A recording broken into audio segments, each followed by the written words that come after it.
The Grunge Era of Rabiz and the Sound of Post-Soviet Armenia. Article by Tamara Khachatryan. Published on May 26, 2026, on EVN Reports Lifestyle magazine Salt. After the collapse of the Soviet Union, Armenia entered a period of profound transformation. Much of the public memory of the 1990s remains dominated by the dreaded cold and dark years of blockade, economic collapse, energy shortages, and uncertainty. Yet alongside those hardships, the country's cultural landscape was also quietly changing. While music in particular began to evolve under the conditions of newfound freedom, it however remains one of the least examined aspects of Armenia's post-Soviet transition, its transformations largely absent from broader historical narratives. Classical music, long anchored in the traditions and discipline of the Soviet conservatory system, was one of the few cultural spheres to preserve a sense of continuity after independence. I remember those wintertime concerts, which were often accompanied by the annoying background noise coming from the heaters, recalls Artur Avanesov, composer and lecturer at the American University of Armenia, evoking the sensory struggle of the time. Despite the collapsing infrastructure around them, classical musicians who rose to prominence during Soviet times continued to uphold rigorous standards and performance culture they had inherited, and as Avanesov notes, they maintained the standards of their playing, maintained the culture. As the rigid rules that once governed nearly every aspect of life began to loosen, Armenia's musical landscape slowly opened to outside influences and international exchange. I remember some composers coming, some whose names I wasn't familiar with, who later turned out to be very, very serious and important composers, recalls Avanesov. Some passed through as adventurers exploring newly accessible post-Soviet spaces, bringing with them musical styles and ideas that were quite different from what locals were used to hearing. Despite the economic hardships of the period, concert life remained surprisingly vibrant. According to Avanesov, there were more accessible concerts then than today, performances where people could attend simply for the joy of listening to music. The Armenian Philharmonic continued organizing concerts, while conductor and composer Loris Cheknavohrian staged large-scale orchestral performances that were either free or nearly free to the public and drew large audiences. Classical music didn't need to be revived, it needed to be preserved, says vocal coach David Stepanyan, former assistant to the beloved singer-songwriter Heiko. Popular music, estrada, by contrast, was only beginning to reinvent itself in the new post-Soviet reality. Alongside classical music, Rabiz and folk music took center stage.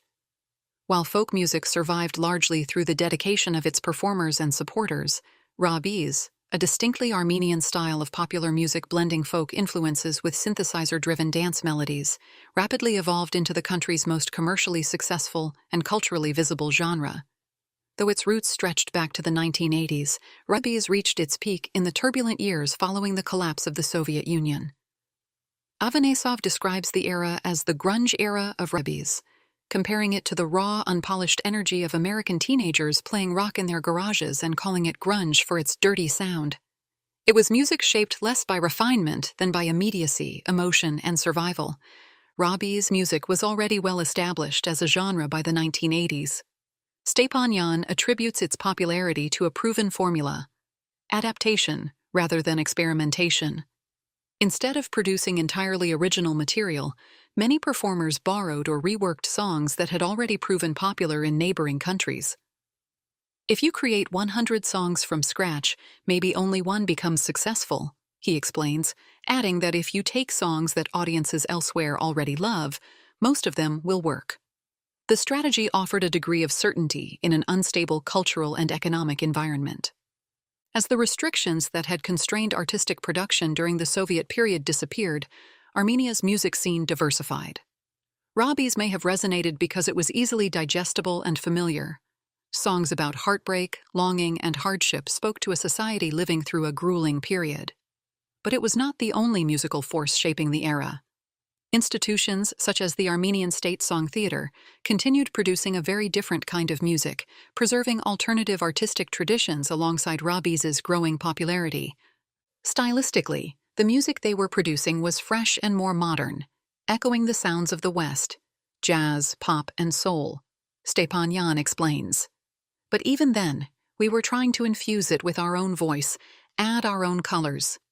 Compared to Rabiz, the audience for this modern mix of sounds was quite small, though it carried an air of prestige. This was partly because they had the means to broadcast that lent the genre cultural legitimacy. Despite its limited commercial reach, Stepanyan says a core group of serious artists and musicians remained committed to developing and sustaining it. There were a lot of mixes with a touch of this or that, Avanesov recalls. Essentially a fusion of Armenian and something else, paving the way for artists such as Tigran Hamasyan to enter the scene. These mixes were labeled progressive, a term that became almost synonymous with experimentation itself. In the aftermath of decades of cultural rigidity and ideological control, simply sounding different, blending Armenian traditions with unfamiliar genres, techniques, or aesthetics, was often enough to be considered progressive. As Armenia's music scene evolved, the opening of borders also made migration possible, and many musicians were among those who left. Some sought greater creative opportunities abroad. Others simply could no longer sustain themselves within the country's collapsing economy. Classical music can never be created in a vacuum, Avanesov says, a sentiment that extended far beyond classical music alone. Armenia's cultural transformation was inseparable from the broader political and social upheaval the country was experiencing. However, there was no time to mourn what could have been. Along the way, pop music began entering the scene, along with other genres that were unusual for the Armenian industry, such as hip-hop. By the early 2000s, the transformation was impossible to ignore. A newly released classical album could be announced in the same newspaper column as an emerging rap artist's debut. What once might have seemed unimaginable had become ordinary. Armenia's music scene, like the country itself, had become fragmented, hybrid, and unpredictable, but also unmistakably alive.